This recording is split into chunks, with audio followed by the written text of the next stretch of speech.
오늘 사도행전 17장 말씀을 통해서 말씀을 깨닫는 지혜와 응답받는 기도의 은총이 우리에게 넘치게 될 줄로 믿습니다. 오늘 사도행전 17장은 이제 사도 바울이 데살로니가 전도를 하는 장면을 보여주고 있습니다. 자, 그런데 이 데살로니가의 전도를 우리가 이해하려면 바로 앞장의 내용을 좀 알 필요가 있는데, 바로 디모데를 얻고 빌립보라는 지역에 가서 복음을 전도하는 모습이에요. 그런데 여기서 바울과 실라가 귀신 들린 한 여인에게서 귀신을 쫓아주었다가 그 여인을 통해 돈을 버는 자들이 고소를 합니다. 그래서 끌려가서 옷 벗김 당하고 매질을 당하고 감옥에 갇히게 되는데, 거기서 이제 놀라운 일, 바로 찬양을 하고 주님을 높였더니 큰 지진이 일어나고 감옥 옥문이 열리는 사건이 벌어져요. 그래서 그들이 탈옥을 한 줄 알고 간수가 스스로 목숨을 끊으려는 순간에 바울이 그를 말리죠. 그리고 그에게 복음을 전합니다. 자, 그때 아주 유명한 말씀이 나오는데 우리 그 뒤편에 볼게요. 16장 31절 한번 볼게요. 16장 31절 아주 유명한 말씀인데 같이 읽어보겠습니다. 시작. 이르되 주 예수를 믿으라. 그리하면 너와 내 집이 구원을 받으리라 하고. 자, 노란색으로 한번 쳐보세요. 참 유명한 말씀이죠. 하나님께서 초자연적인 섭리로 이 감옥에 갇힌 사도 바울을 구해주셨단 말이죠. 자, 그런데 그 장면을 통해서 하나님이 왜 그러면 감옥에서 그들을 구해주셨을까? 여러분, 이 당시 초대교회 믿음에 따르면 찬양했다고 기도했다고 감옥 문이 열리지 않아요. 복음을 전하면서 당당하게 죽는 게 믿음입니다. 그게 이 당시 사람들의 믿음이었어요. 구해달라고 요청하는 기도를 드리지 않아요. 오히려 복음을 전하고 말씀을 증거하고 예수의 이름으로 표적과 기사를 행하고 죽는 게 믿음인데, 하나님은 그들의 믿음을 뛰어넘어서 역사하셨어요. 왜? 그 간수를 구원하기 위해서. 근데 간수만이 아니라 간수의 집까지도 구원하기 위해서 이 일을 행하셨고, 그날 밤에 모든 가족이 다 세례를 받고 하나님이 구원의 역사를 행하십니다. 자, 그 어마어마한 일들이 이제 빌립보 감옥에서 일어났는데, 중요한 건 뭐냐면 지금 이들의 상황이에요. 상황. 이미 매질을 당하고 이미 감옥에 갇혔으니까 어떤 상황일까요? 온몸이 피투성이가 되고 상할 대로 상했겠죠. 자, 그 몸을 가지고 오늘 17장이 시작되는 거예요. 마음은 기쁘지만 하나님이 행하신 놀라운 일을 봤으니까 영혼은 자유롭지만 온몸은 만인창이가 되었단 말이죠. 피투성이가 되고 몸이 성한 곳이 하나라도 있었겠어요? 그렇게 힘든 몸을 가지고 어떻게 전도를 했는가라고 하는 거예요. 그게 오늘 1절입니다. 17장 1절 같이 읽습니다. 시작. 그들이 암비볼리와 아볼로니아로 다녀가 데살로니가에 이르니 거기 유대인의 회당이 있는지라. 자, 암비볼리와 아볼로니아로 다녀가 데살로니가에 이르니, 이 말이 우리가 그냥 잘 모르는 지명들이 나오니까 패스, 이건 뭐 별로 안 중요해 라고 넘길 수도 있지만, 이게 과연 어느 정도의 거리가 되는지는 한번 가늠해 볼 필요는 있어요. 왜냐하면 큰 도시 세 개를 지금 휙 지나고 있거든요. 몸이 아프고 만신창이가 됐고 온몸에서 피가 나고 상처가 아직 해결되지 않은 상황에서 이들이 걸어간 이 거리를 보면 약 160km 정도 됩니다. 빌립보에서 이 데살로니가까지 거리가 160km. 그러니까 서울 부산 거리의 4배예요. 이 당시에 걸어서 이동을 하는데 아마 이게 며칠 만에 걷지는 못했을 거예요. 계속해서 걸어가는 겁니다. 그러니까 쉴 새도 없이 얼마나 힘든 여정이었을까. 게다가 이제 이 아볼로니아를 지나서 데살로니가에 이르는 이 길은요, 아주 유명한 늪지대를 지나가게 되어 있어요. 그 늪지대에는 많은 해충들이 있고 아주 공포스러운 장소입니다. 그 늪지대를 지나가야 되고 마지막으로 큰 언덕을 넘어서 이제 데살로니가가 보이는 그 언덕 위에 서면 아래로는 데살로니가가 보이고 위에는 뭐가 보이냐? 멀리 그 유명한 올림포스 산이 보여요. 올림포스 산은 만년설이 올라있는 그 산인데 그리스에서 가장 높은 산입니다. 가장 높은 산이고 이 산이 바로 그리스 신화에 나오는 바로 그 산이에요. 신들의 산, 제우스의 왕좌가 있다고 사람들이 믿었던 그 산이 올림포스 산이거든요. 즉 데살로니가 사람들은 어떤 사람이냐면 항상 그 올림포스산을 바라보면서 신들의 세계를 동경하는 사람들이에요. 그래서 저 제우스와 헤라와 저 아폴로와 저 신들이 우리를 돌봐주겠지. 저 신들에 비하면 우리는 아무것도 아니야. 저 신들의 세계를 바라보라 하는 살아가는 사람들이 데살로니가 사람들이었단 말이에요. 그러니까 지금 온몸에 피를 흘리고 만신창이가 된 바울과 실라가 지금 언덕 위에 서서 아래로는 데살로니가 지역을 바라보고 위는 올림포스 산을 바라보면서 과연 저 산을 바라보고 살아가는 이 데살로니가 사람들에게 어떤 복음을 증거해야 되는가, 저들이 영원히 살고 저들이 구원받기 위해서 어떤 복음이 필요한가, 그것을 지금 마음속에서 계속 하나님께 묻고 하나님의 음성을 기다리면서 찾아가 내려갔던 도시가 데살로니가 도시였다는 거예요. 자, 거기 내려가서 과연 무슨 일을 했는가? 거기 유대인의 회당이 있었다 그랬죠. 분명히 이 2차 전도여행을 시작했던 루스드라 빌립보 지역에는 회당이 없었어요. 회당 이야기가 나온 적이 없어요. 그런데 데살로니가는 왜 회당 이야기가 나오냐면 여기는 로마의 식민지긴 하지만 그 중에서도 거의 로마의 힘이 닿지 않는 자유국가예요. 자유도시예요. 데살로니가는 굉장히 큰 도시고 무역이 활발하게 발달한 자유도시거든요. 그래서 유대인들이 로마 황제를 섬기려는 압박을 받지 않기 때문에 유대인들이 10명 이상만 모이면 회당을 만들 수 있거든요. 그러니까 데살로니가에는 많은 회당들이 있었다는 거예요. 유대인들이 구약을 믿는 신앙이 아주 발달했던 도시라는 거죠. 자, 여기에 가서 무엇을 했는가? 2절입니다. 바울이 자기의 관례대로 그들에게로 들어가서 새 안식일에 성경을 가지고 강론하며 그랬어요. 바울이 자기의 관례대로 그들에게 들어갔다. 유대인 회당에 들어가서 복음을 전했다는 건데, 여러분, 유대인들이 회당에서 모여서 말씀을 연구하고 말씀을 나누는 건 모두의 규례입니다. 모두의 관례입니다. 그런데 왜 여기서는 바울이 자기의 관례대로라고 했을까요? 여러분, 이런 표현이 참 중요합니다. 예수님이 기도하러 가실 때에도 습관을 따라 겟세마네로 기도하러 가셨다라는 표현이 성경에 나오잖아요. 근데 이게 예수님만의 습관이었냐? 아니거든요. 수많은 사람들의 습관입니다. 그런데 왜 그것을 예수님이 습관을 따라라고 표현했고 여기서는 또 바울이 자기의 관례대로 회당에 가서 복음을 전했다라고 하는가? 이게 뭐냐면 처음에는 남의 관례예요. 모두의 관례예요. 그런데 그 관례를 내가 따르면서 내가 의지대로 이제는 나의 관례를 삼은 거예요. 이제는 내가 그 일에 익숙해지고 내가 그 일에 습관이 되고 이제는 내가 누구보다도 그 일에 누가 시켜서가 아니라 남들이 하니까가 아니라 내가 결단하고 다짐하고 하나님과의 관계가 형성됐을 때 이 표현을 쓰는 거예요. 그래서 여러분, 제가 볼 때 이 새벽에 나오시는 여러분들은 자기의 관례대로 나오시는 것 같아요. 더 이상 남의 관례가 아닌 것 같아요. 성민교회는 새벽 5시 반에 새벽 기도를 합니다가 아니라 저는 하나님 말씀을 사모하여 그 말씀대로 기도하기 위해서 5시 30분이면 교회에 갑니다 라고 하는 게 나의 규례인 것이죠. 나의 관례인 것이죠.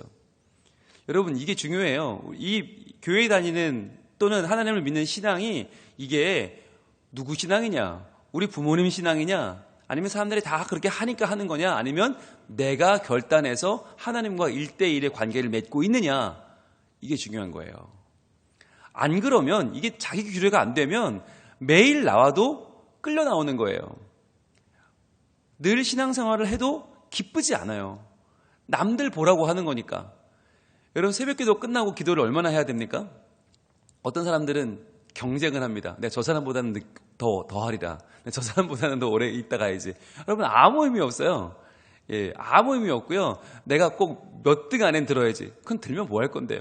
상줍니까? 아무 상관없어요. 나의 스케줄대로 하시면 돼요. 오늘 내가 있는 일정대로 하시면 돼요. 아무 문제 없어요.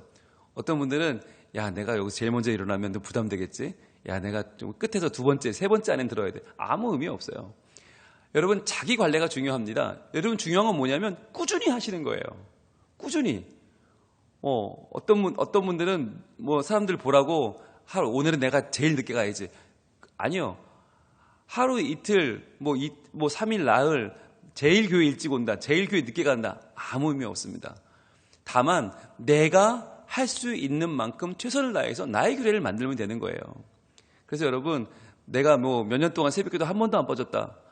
스스로에게는 그게 하나의 자부심이 될 수 있겠지만 그게 자랑거리가 되거나 그게 남에게 나의 신앙을 과시하는 게 돼서는 절대로 안 돼요. 그래서 여러분, 교회는요, 개근상 안 드리잖아요. 개근상이 중요한 데가 아니에요. 물론 하나님 앞에 갔을 때 하나님이 알아주실 수 있겠지만 그게 나의 의의나 그게 나의 우월함, 내 신앙을 증명해 주는 건 아니라는 거예요. 중요한 건 내 관례가 있는가. 바울처럼 자기의 관례대로 내가 하나님 앞에서 온전히 서서 그 일을 행하고 있는가가 제일 중요한 거죠. 자, 그런데 뭐 했냐? 전도했는데 전도 어떻게 했어요? 노란색 들고 표시할게요. 성경을 가지고 강론하며 그랬어요. 이게 중요해요. 여러분, 사도 바울이 사도행전 내내 사도가 되어 복음을 전했는데 그럼 과연 뭘 한 거냐?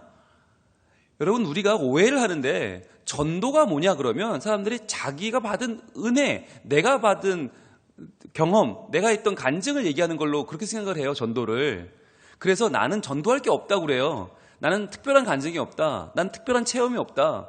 내가 뭐 천국을 갔다 온 것도 아니고 내가 꿈속에서 하나님이 내 손을 잡아주신 것도 아니고 하나님이 꿈에서 나에게 성경을 전해준 것도 아니고 쌍무지개가 뜬 것도 아니고. 여러분, 전도는 내 체험 얘기하는 게 아니에요. 내 간증 얘기하는 게 아니에요. 전도는. 여러분, 내 이야기가 무슨 의미가 있어요? 어떤 분들은 전도라고 그러면 사형리를 달달 외우는 걸로 알고 있어요. 학교 다닐 때 배웠던 사형리 또는 그림 없는 그림책, 그게 일부 효과가 있겠으나 그거 자체가 복음은 아니에요. 어떤 분들은 전도하라고 그러면 요즘은 그렇게 가르치죠. 교회 자랑하고 목사님 자랑해라. 여러분, 완전한 교회가 없고요, 완전한 목사님이 없어요. 교회 자랑, 목사님 자랑, 그게 전도는 아니에요. 전도는 도를 전해야 되는데 그 도가 뭐예요? 그 도가 바로 성경이 말하는 도예요. 성경 전체가 도예요. 성경이 복음이거든요. 그래서 복음을 전한다는 건 결국 성경을 강론하는 거예요. 그래서 여러분, 한번 적어두시면 좋겠어요. 전도가 뭐냐? 전도의 정의를 제가 정확하게 알려드릴게요. 자, 전도란 뭐냐? 내가 믿고, 내가 읽고, 묵상하고, 기도한 말씀을 통해서 받은 하나님의 감동과 역사가 내가 만나는 한 사람의 영혼을 진동하도록 내가 믿고 전하는 것이다. 오늘 특별히 띄워드렸습니다. 자, 전도란 뭐냐면 내가 읽고 묵상하고 기도한 말씀, 즉 하나님 말씀을 가지고 이 말씀을 읽으시고 이 말씀을 묵상하시고 또 그 말씀으로 기도하는 거예요. 여러분, 말씀을 받고 다른 기도하는 게 아니라 말씀은 말씀대로 받고, 오늘 사도행전 전도하라는 말씀을 받고 내 기도는 하나님 돈 많이 벌게 해주세요. 그게 아니라 읽은 말씀대로 기도하시고요, 그 말씀을 통해 받은 하나님의 감동과 역사가 있잖아요. 그것을 가지고 내가 만나는 한 사람의 영혼을 진동하도록 내가 이 말씀을 믿음으로 전하는 거예요. 오늘 받은 말씀을 갖고 내가 기도를 하고 내가 전하는 거, 이게 연결이 되는 거예요. 여러분, 연결이 되어 힘이 있어요. 우리가 왜 복음 전도를 어렵게 생각하느냐면 읽은 말씀 따로, 드리는 기도 따로, 전도하는 것 따로, 세 개가 다 분리가 되니까 하나도 힘이 없는 거예요. 그런데 이 세 개가 연결이 되면요, 굉장히 강력해요. 그래서 저희 교회에서 말씀 묵상 훈련학교 12주를 하고 끝나면 그 말씀으로 기도하는 기도 훈련학교 12주를 하고, 그리고 끝나면 그 말씀으로 전도하는 복음 전도 훈련학교를 또 12주 하는 거예요. 이게 연결이 되어야지. 다 따로 해요. 요즘은 정말 진짜 말씀 설교 듣는 것 따로, 기도하는 건 내 바람과 소원대로 하소연만 기도하다가 전도하려고 그러면 할 말이 없는 거죠. 그래서 이게 연결이 되어야 된다. 그래서 우리 새벽이지만 한번 같이 읽고 지나갈게요. 시작. 전도란 내가 읽고 묵상하고 기도한 말씀을 통해서 받은 하나님의 감동과 역사가 내가 만나는 한 사람의 영혼을 진동하도록 내가 믿고 전하는 것입니다. 그거예요. 그래서 오늘 말씀으로 돌아오면 성경을 가지고 강론했다. 그럼 성경을 가지고 강론한 게 어떻게 강론했다는 얘기냐면 정확히 말하면 3절인데요. 3절 이렇게 이어집니다. 뜻을 풀어. 이게 활짝 열다란 뜻이에요. 뭘 여냐? 말씀을 여는 거예요. 여러분, 전도가 뭐냐? 말씀을 여는 거예요. 이 당시에는 말씀이 책이 아니라 두루마리 아닙니까? 양피지 두루마리. 그러니까 양피지 두루마리를 쫙 펴요. 그게 전도예요. 말씀을 펴야 돼요. 그러니까 여러분, 말씀을 펴지 않고 전도를 할 수가 없다. 많은 분들이 이단이 접근하는 걸 두려워하고 이단을 부담스러워합니다. 왜 부담스럽습니까? 이단이 하는 말은 다 거짓말인데, 그들이 말하는 건 다 틀린 말인데 왜 부담스러워요? 그들은 성경을 펼치거든요. 말할 때. 그들은 전도할 때 성경을 펼쳐요. 어디 몇 장 몇 절에 보면, 어디 몇 장 몇 절에 보면. 그러니까 우리가 기가 죽는 거예요. 나는 그 말씀 모르는데 저 사람은 알아. 그러니까 저 사람 말은 진리고 내 말은 아닌 것처럼 느껴지는 거예요. 그렇지 않습니다. 여러분, 성경을 핀다는 자체가 이게 권위인 거예요. 이단은 차라리 이 권위를 악용합니다. 그래서 성경을 잘 몰라요, 그 사람들. 그런데 뭘 잘 아냐면 외운 것만, 달달달달 외운 것만 지금 우리 앞에 와서 하는 거예요. 그런데 우리는 달달 외우지는 못했어요. 그런데 그 사람보다 우리 성경 더 잘 알아요. 왜? 하루 한 장을 지금 얼마를 했는데 구약을 다 하고 지금 신약을 사도행전 하고 있는데 곧 끝나는데, 여러분 1189장을 아침마다 새벽마다 매일매일 받아서 지금 우리는 성경을 훨씬 더 잘 알아요, 그들보다. 그러니까 우리가 뭘 해야 되는가? 성경을 풀어, 성경을 열어서 뜻을 풀어 말하는 훈련을 해야 돼요, 지금부터. 성경을 잘 아는데 쓸 줄을 몰라요. 적용할 줄 몰라요. 열고 말할 줄을 몰라요. 어디 뭐가 있는지를 몰라요. 정리가 안 되어 있어요.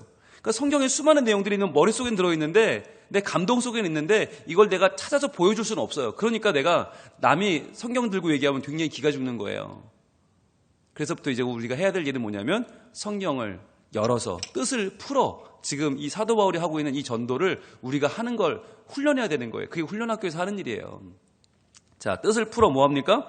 그리스도가 해를 받고 죽은 자 가운데서 다시 살아나야 할 것을 증언하고, 자, 여기 노란색 드시고요. 아까 뜻을 풀어 한번 표시해 보시고, 뜻을 풀어, 이게 활짝 연다는 거라고 그랬죠. 말씀을 열어서 이제 복음을 전하는데 뭐 하는가?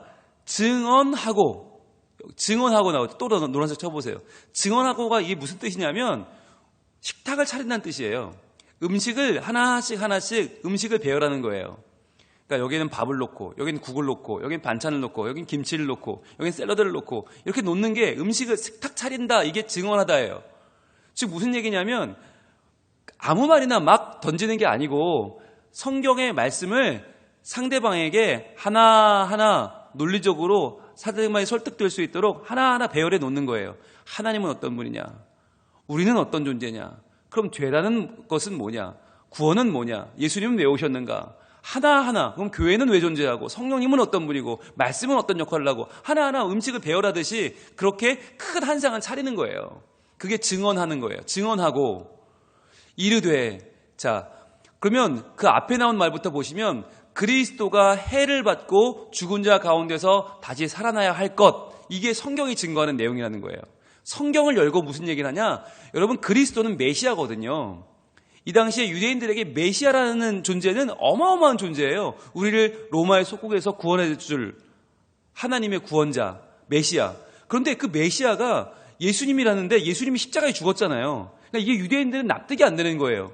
무슨 메시아가 십자가에 죽어? 그런데 성경에는 고난받는 종의 이야기가 나오고, 성경에는 우리를 구원하는 메시아가 자신을 내어주어서 그 피로 우리를 구원한다는 이 성경의 내용이 너무너무 많죠. 그것을 하나하나 보여주면서 설득을 하는 거예요. 하나하나 보여주면서 바로 봐라, 그리스도는 해를 받아야만 하고, 그런데 그 그리스도가 죽은 자 가운데서 다시 살아나야만 한다. 왜? 성경에 증언되어 있으니까. 그게 하나님의 말씀이니까 라고 증언을 하는 거죠. 그러면서 이르되 내가 너에게 전하는 이 예수가 곧 그리스도라. 여러분, 노란색 들고 표시합니다. 이 예수가 곧 그리스도라. 이게 복음인 거예요.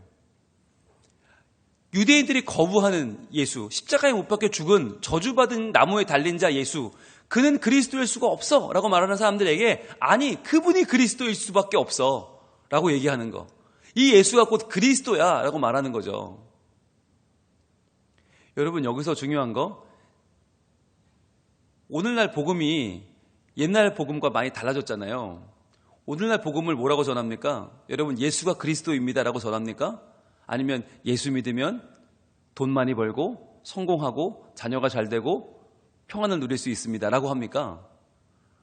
요즘은요, 복음이 많이 희석이 되고요, 많이 왜곡이 되고요, 많이 덧붙여졌어요.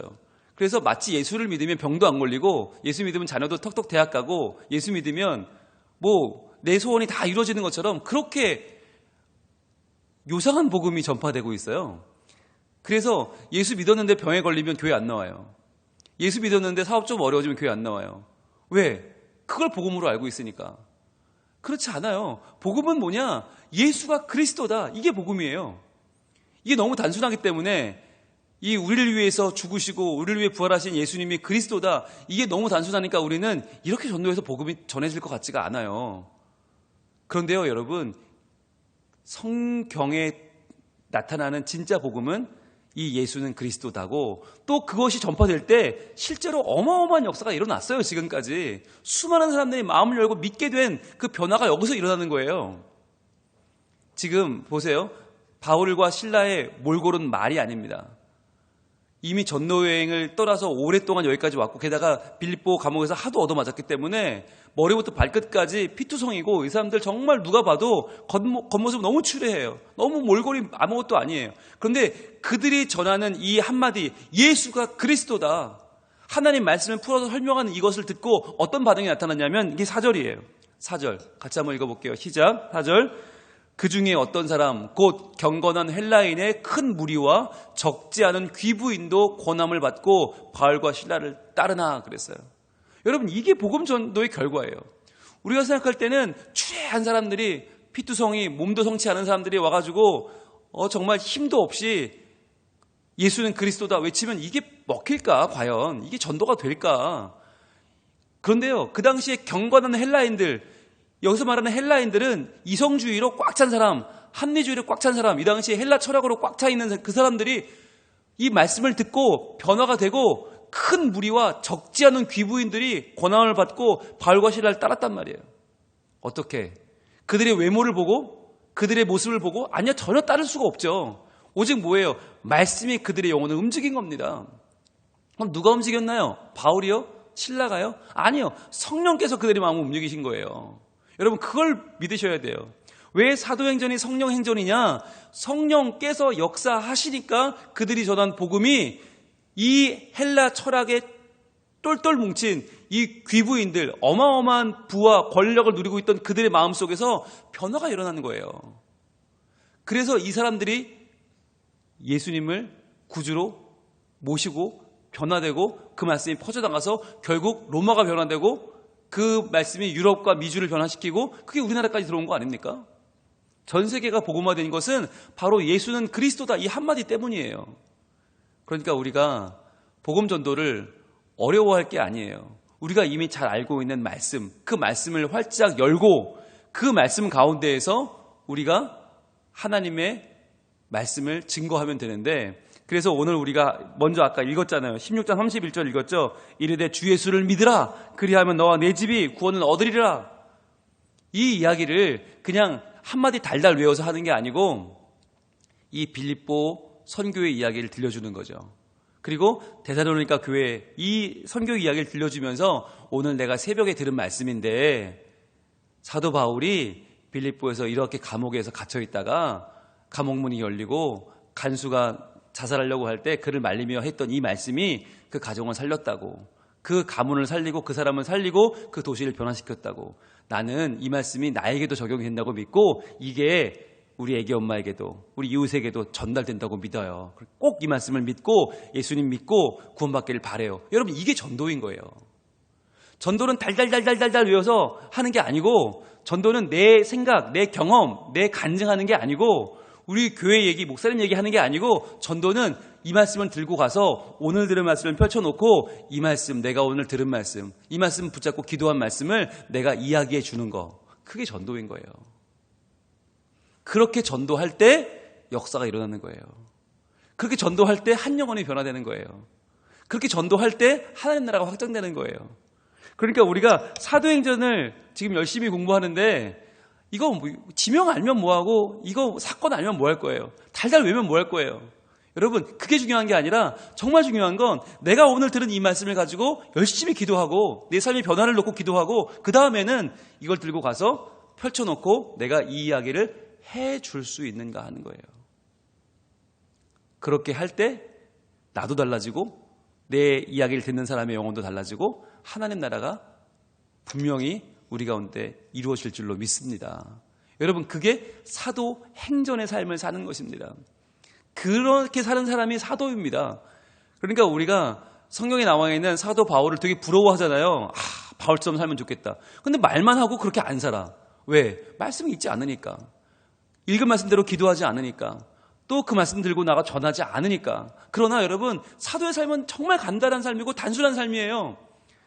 하나님의 말씀이 나를 감동시키고 그 말씀대로 기도하고 그 말씀대로 전하면 하나님은 그 감동으로 또한 영혼을 바꾸신다. 이게 사도의 삶이고 사도행전의 믿음입니다. 우리 모든 성민 가족들이 이 말씀을 들으시고 이 말씀대로 행하여 오늘도 한 영혼을 말씀으로 진동시키고 잃어버린 한 영혼을 돌아오게 하고 하나님을 기쁘시게 하는 사도행전의 삶이 오늘 우리들에게 펼쳐지기를 소망합니다. 기도하겠습니다. 하나님, 오늘 데살로니가에서 복음을 전하는 사도 바울의 모습을 봅니다. 온몸은 상하고 피투성이가 되고 몰골은 형편없지만 그들이 전한 것은 온전한 복음이었습니다. 성경을 활짝 펴고 그들이 마치 음식을 배열하듯이 하나하나 증언한 성경의 말씀들은 그 당시 헬라 철학으로 무장한 경건한 헬라인들을 변화시켰고 그 당시 없는 것이 없었던 귀부인들, 그들 마음의 허전함을 채워주었고 결국 그들이 예수를 구주로 영접하는 놀라운 일들이 벌어졌습니다. 하나님, 저희들이 이 일을 오늘 우리가 행하기를 소망합니다. 우리를 변화시키고 우리를 은혜롭게 하고 우리를 새롭게 하는 이 말씀의 능력이 기도하는 가운데 우리에게 하나님의 감동으로 임하여 그 감동이 내 입을 통하여 전파되고 전해짐을 통하여 지금 이 시간도 방황하고 하나님을 만나야 될 그 영혼, 한 영혼이 주님께로 돌아오는 역사가 일어나게 하여 주시옵소서. 그래서 우리가 이 시대의 사도 바울과 신라가 되어 쓰임받게 하시고 하나님 나라가 우리를 통해 확장되는 놀라운 일이 오늘도 있게 하여 주시옵소서. 주님, 이 말씀으로 기도할 때 전도할 마음을 주시고 능력을 주시고 하나님께서 우리의 삶을 통하여 역사하여 주시옵소서. 예수님 이름으로 기도합니다. 아멘.